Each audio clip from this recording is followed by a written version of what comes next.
Hi, I'm Crystal, and I'm working my way through my basket of Christmas supplies. I started out this making season by getting out all of my pattern paper and my dies, my stamp sets, and I cut out all the dies a time or two and stamped all the stamps a couple times.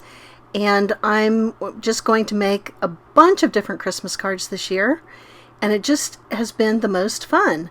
I'm having a great time doing something a little different on each card instead of mass making, and I really recommend it. It makes all the supplies feel really new to me and just feels like I've got a craft store at my fingertips. And I'm doing this because I do not need more holiday supplies. That is a big stack. So this week I was doing Snowman cards, and I started out with this die set from Elizabeth Craft Designs called Stylish Snowman. And I made this card. I've got a sentiment. I've stamped my handmade on the back, and I've got a stylish snowman with a green bobble knit hat, and I did another version that has a Santa hat. So the two are a little bit different. One snowman has lumps of coal, the other one has some green buttons on the front, and then on the Santa hat, so that you could distinguish the trim from the snowman, I've got a little bit of dollar store iridescent glitter glue. So I thought those were fun. They were easy to do. I love die cutting, so this was a good use of my die cuts and a really fun exercise.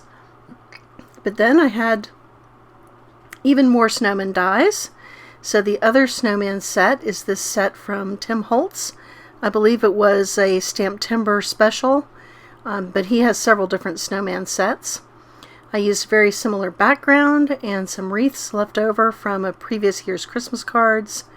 Put a little glitter glue on that heart in the middle of the wreath. Got some little earmuffs and a carrot nose and twig arms.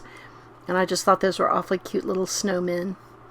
On this other card, instead of earmuffs, I've got a little green hat with a green bauble. And again, I've used that iridescent glitter glue on the heart so that it's on both sets of cards. Did stamp a greeting in the middle and put my handmade on the back of the card. So these were a lot of fun to make, and I think they turned out pretty cute. And since I only made these 4 cards, it did not feel like a chore. Each card was enjoyable, so I'm really enjoying this whole process of making these unique cards, and I highly recommend it if you also have got a lot of holiday craft supplies. So I think next week my unique cards will be with a layering coloring stencil set. So I will be back next week to show some more Christmas cards. I thank you for joining me today. Hope you're having a wonderful making season. Bye.